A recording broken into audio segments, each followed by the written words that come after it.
I mean, from the coverage of that event, of that tragic event, did you see anything that stood out to you or that you had a different thought about the way it was presented here in the US?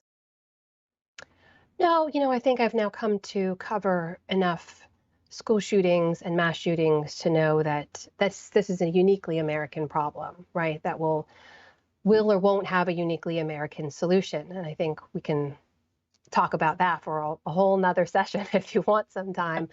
But I will say, being overseas, I think if anything, it just sort of deepened in me the conviction and the fact that there are often multiple sides, multiple complicated sides to every story.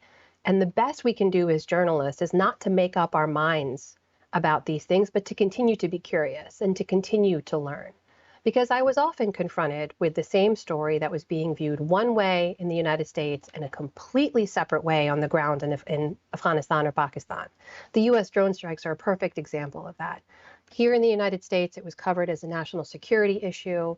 It was covered as a secrecy issue because of the way it was being run, particularly under the Obama administration. We were talked about the numbers in a very kind of distant and vague and clinical way. But I got to go on the ground where those drone strikes were actually happening and talk to the parents who lost a child or the family members who'd lost a loved one or the people on the ground who now lived in fear and a constant state of PTSD because every time they heard that humming or the drones flying above, the children would wake up and wonder if something was going to fall out of the sky.